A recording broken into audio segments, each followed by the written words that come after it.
To be honest, who knows? Anyway, guys, I think that's enough talking about this guy, but I will say, though, his career would take an interesting toll into his life. Because there is interesting information here that he did send out 1,000 spectators to be in these events. And like I said before, guys, 1,000 people in the year 1700s, 1,000 spectators back then, it's pretty interesting.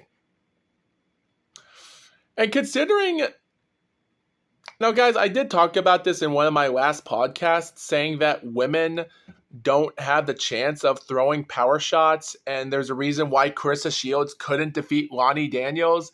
And I made horrible things about talking about the arcade game thing where Mizuki Hiruta and I guess quote unquote boyfriend friend of hers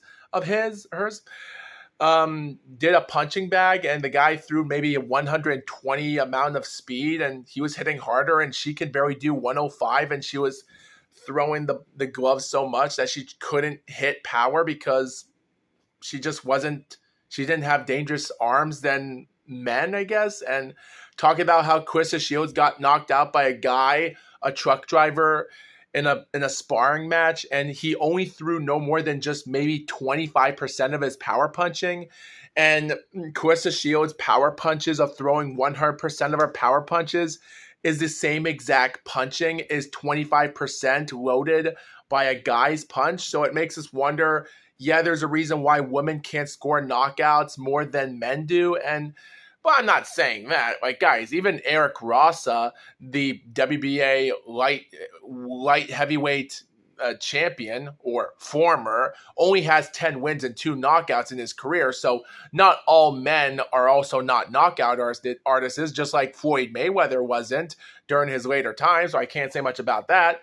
Not all of us men are power punches. But yet again, there are some women that have that specialty, just like Layla Ali.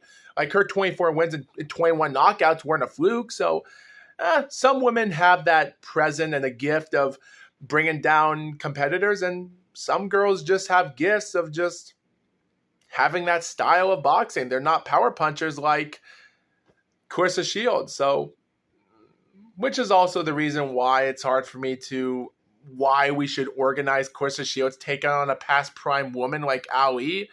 It's ridiculous.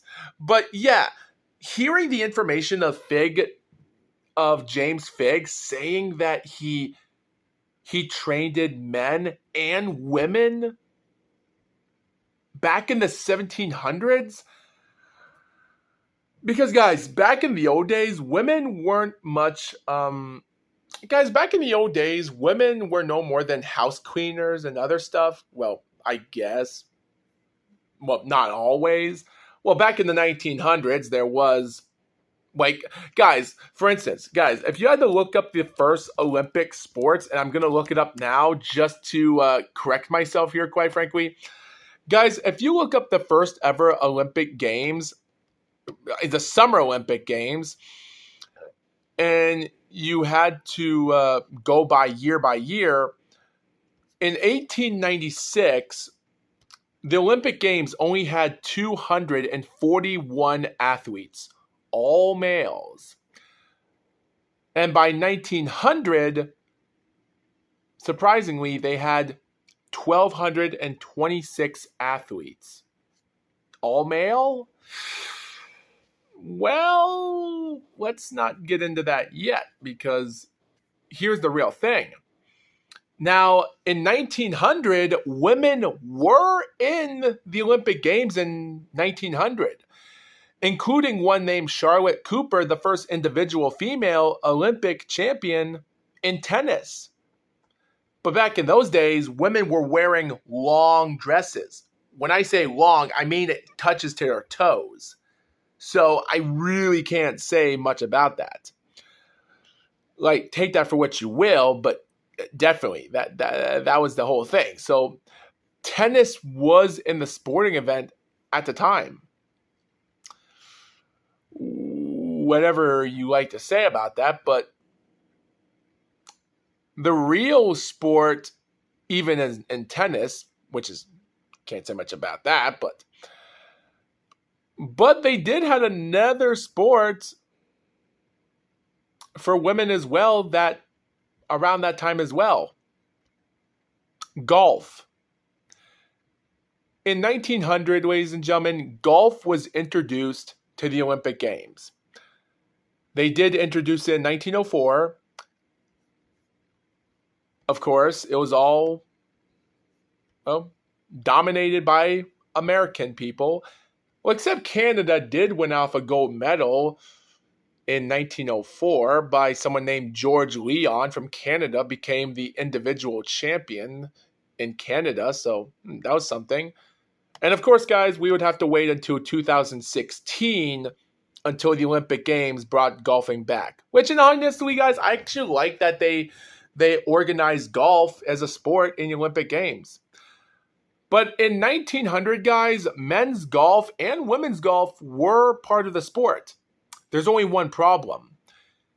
See, in 1900, guys, men's individual golf, and I don't want to talk about this too much because this would be too much information, because I'm only talking about bare knuckle boxing, but I just want to talk about the sport about women and what women were back then. They weren't in the competitive zone as men were back then, so keep that in mind. I'm just trying to be straightforward for you viewers about history about women.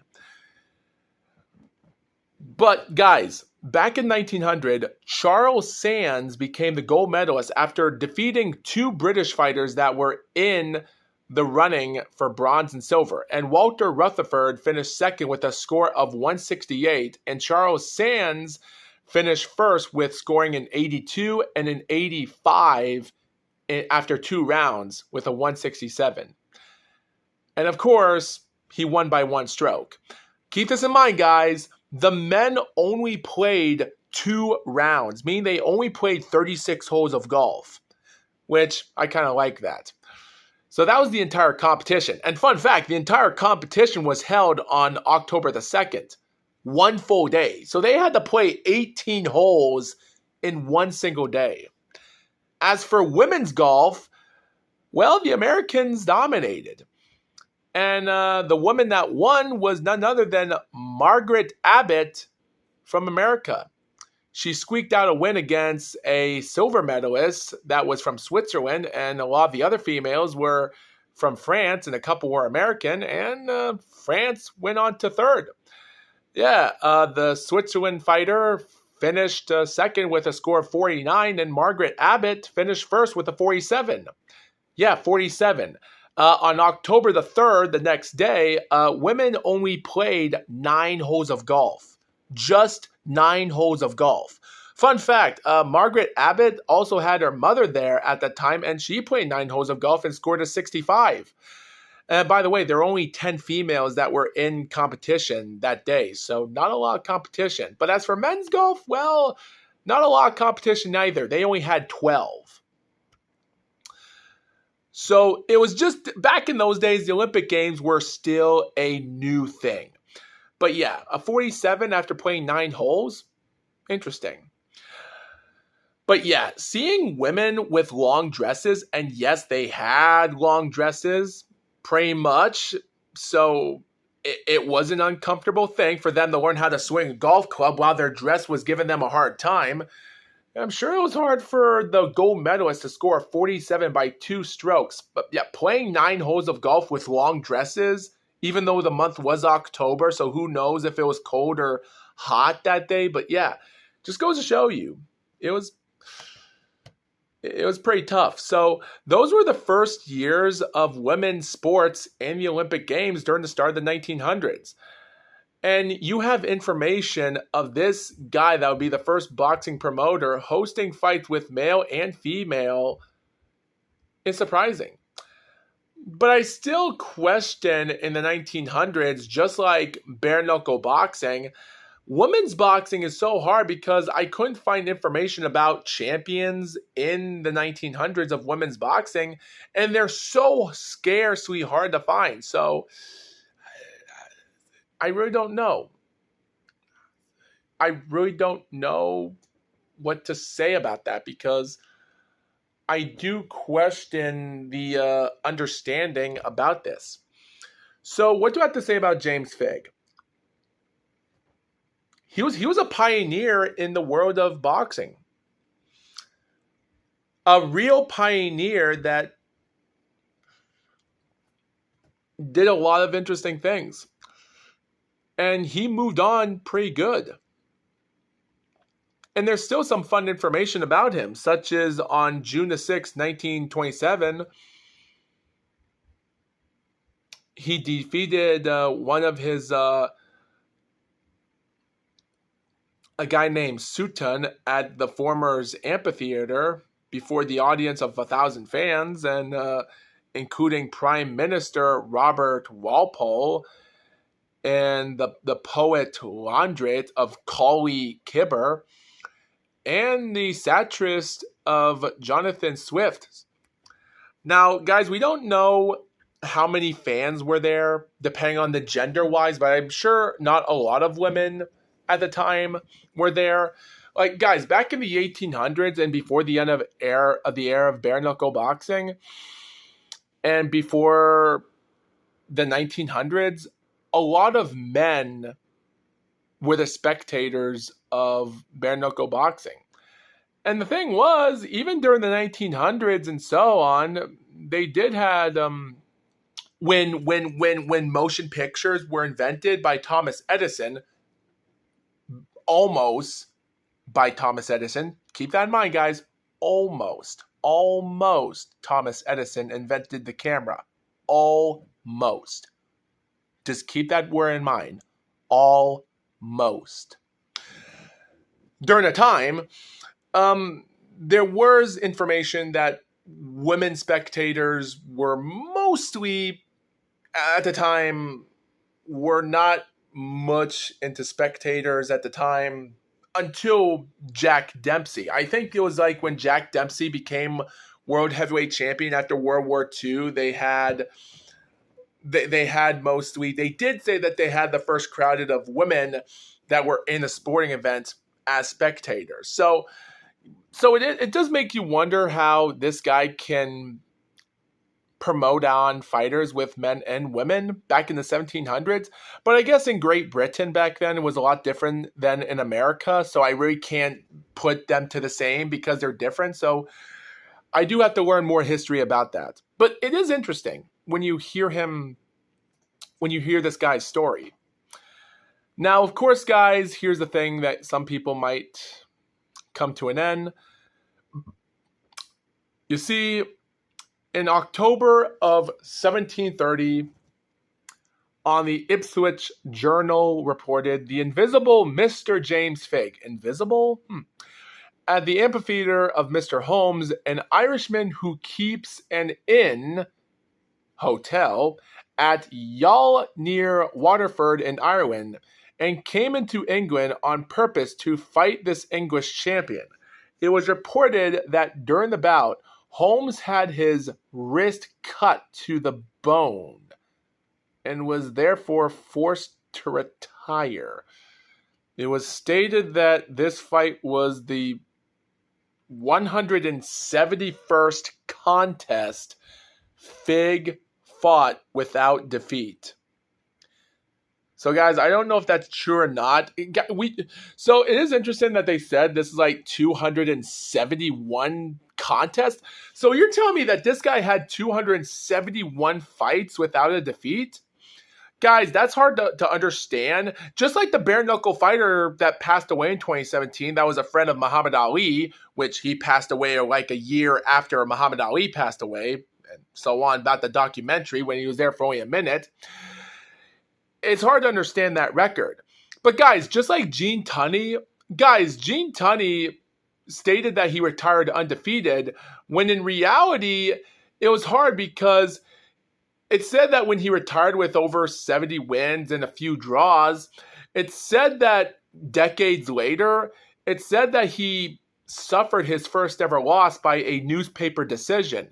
But they never counted it because it was the fight. And back in those days, guys, there was no such thing as judges or referees reffing a match.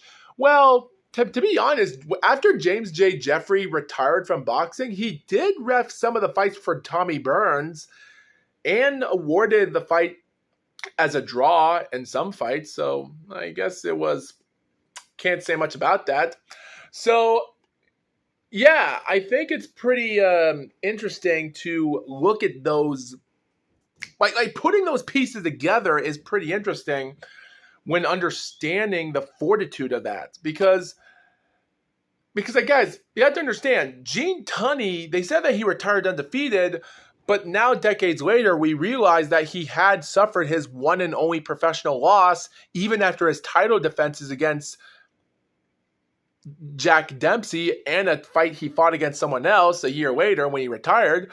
So it does make me wonder,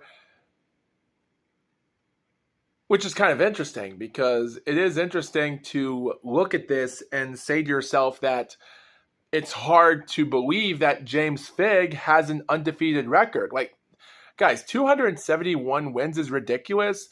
Even Goldberg being promoted in WCW with over... Now I have to look up his record as well from WCW. Jesus. Oh boy, I'm sorry for wasting time. I know a lot of this doesn't have nothing to do with bare knuckle boxing except the history, but I gotta look this up. Oh, Bill Goldberg. What was his record, man? Oh, what was his record? Okay, 1991. Yeah. Interesting. Yeah. While WCW officially billed Goldberg as 173 consecutive victories, the actual number of matches won during the period was significantly lower. Wrestling media outlet and Goldberg's peers, including Jericho and Jimmy Hart, have noted that the win count was exaggerated for promotion purposes. The inflation of his record was eventually noticed by fans, leading to skepticism and a decline in the storyline's credibility. Homemade signs tracking Goldberg's record became common at events, with some fans removing them after inconsistency became apparent. Interesting. So technically, we don't know if Goldberg did have 173 wins in his career. Before he lost against Kevin Nash in Starrcade.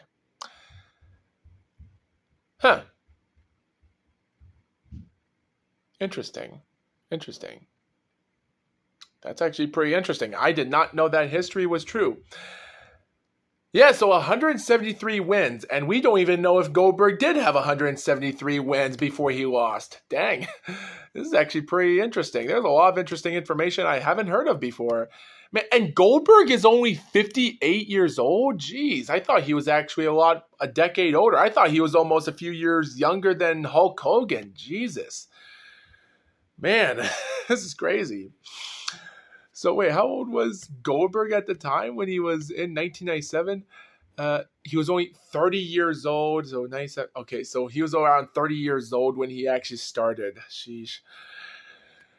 Man, there's a lot of interesting information I do not know of.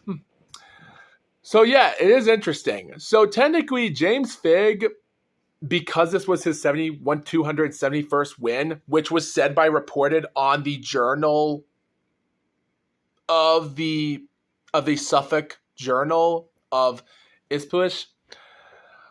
After 1730, Figg largely gave up serious fighting, though he fought exhibition matches with Jack Broughton. Jack Broughton, an interesting person. Was an English bare knuckle. He was the first person to codify, and set boxing rules. The rules that existed were very loosely defined and tended to vary from contest to contest, with 7 rules were widely used in boxing for nearly a century, until they were replaced by the prize fighting of rules in London, prize fighting rules. In 1838, Pierce again characterized Broughton as the father of English school of boxing. Pierce Egan, the British journalist, sports writer, popularity, culture of the Book of Life in London. Interesting. And there's a lot of new guys. It just goes to show you that there's more history that you can look up about this stuff if you just pay attention for a long time. So I really can't say much about this. So yeah, in December 1731, he also won a sword fight against John Sparks at the Little Theater in Haymarket. Interesting. Which was attended by foreign dignitaries, including the Duke of Lorraine. There is so many. That's pretty awesome. Dang. And about a few months before that, on June 1731, Fig began teaching a premise in Poland Street. Premises. And his student Thomas Siblis took over the Oxford Road Amphitheater. Fig died in December the 4th, 1734, and was buried in the churchyard of St. Marybone on December the 12th. Little is known of his family except that his wife gave birth to a son the day after Fig's funeral. Damn, that sucks. His former student, George Taylor, took over Fig's business after his death. Man. So yeah, guys, that's actually pretty interesting. There's a lot of awesome history here that I'm looking at, which is actually pretty awesome. I don't know what to say. This is actually pretty awesome for what this is. Because this guy created a lot of interesting stuff here. Like, guys, consider this is during the 1700s, the early part of it. Consider this is the 18th century we're talking about here. This guy, yeah, I think there's a lot of stuff that we have to learn about boxing in the old days than we have to do in the early days, because this guy has brought in a lot of interesting stuff. There's more famous people here that I think that are more forgotten than ever. Guys, I think we have to understand that these people cannot be forgotten. They got to be remembered for what they've done. Even if it was a dirty sport back then, but without it, technically, we wouldn't have this sport that we should controversialize and talk about, because I'm sure in 1681, with a butcher and a butler battling each other, yeah, was it controversial then? I guess for beating themselves up to death, but yeah, it is interesting. It is interesting to actually look at as a perspective. It's pretty interesting. It's actually pretty interesting. It also says here, Fig was inducted into the International Boxing Hall of Fame in 1992 and the Bare Knuckle Boxing Hall of Fame in 2010. Okay, I did not know this existed. Hall of Fame, when was that a thing? Bare Knuckle Boxing Hall of Fame. I'm curious. 2009, the original inductees. Jack Broughton was the first one to be inducted with multiple fighters. Yep, Paddy O'Ryan, John L. Sullivan, Jake Kilrain. Yep. These guys were the first ones inducted into the Bare Knuckle Boxing Hall of Fame in 2009. This is actually pretty surprising for what it was. And James Fig was only inducted in the second year in 2010? Man, I can't say much about that. I don't know what to say about that. Jeez. Interesting. So yeah, it just seems like there's more history than we should learn about for what it is. This is actually pretty interesting for what it is because of this, because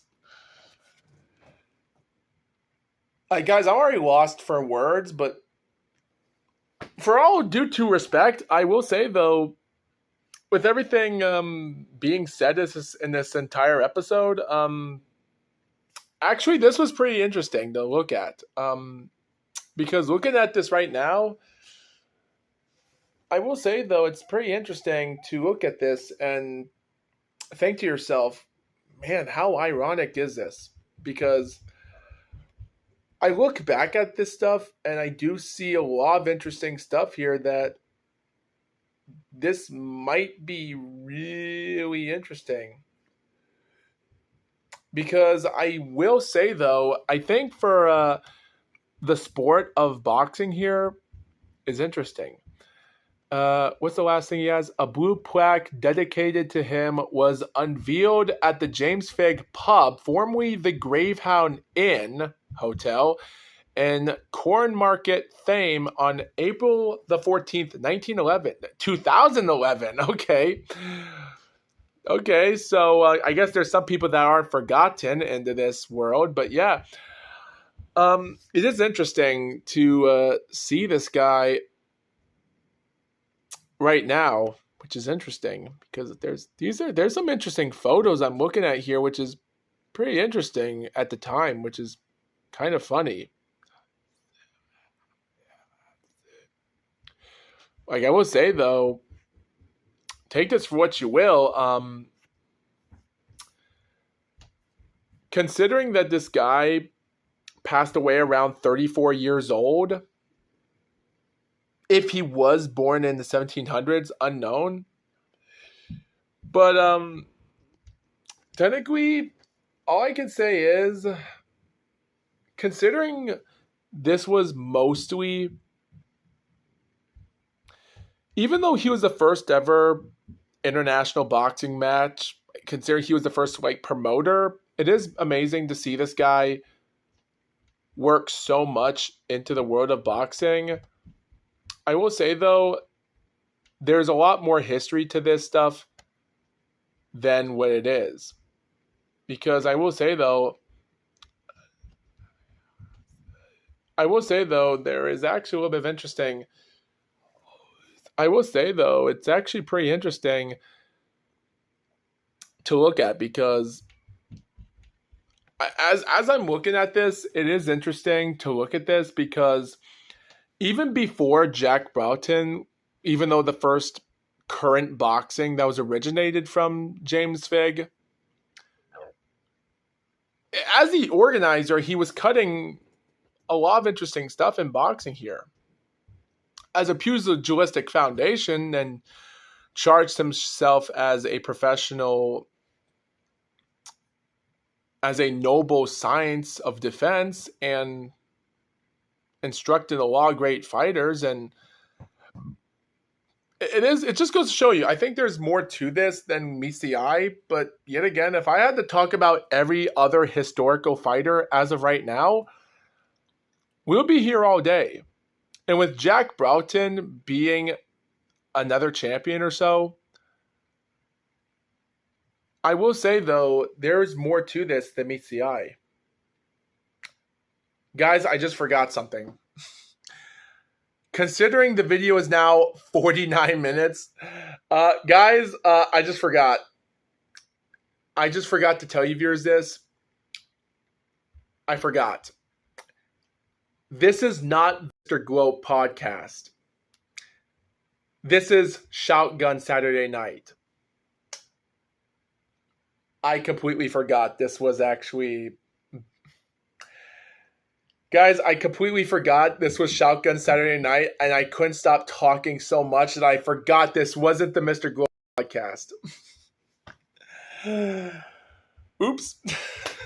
Oh, my phone's about to turn off already. So, all right, guys. My phone's already about to turn off by itself already and end it. So, thank you, viewers, for watching this episode, ladies and gentlemen. I completely forgot that this was a Mr. Glow podcast.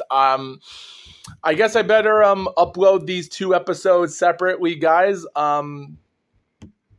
We'll see what happens next time, ladies and gentlemen, in the next Shotgun Saturday Night, because I guess I'm going to have to upload these two episodes into two parts.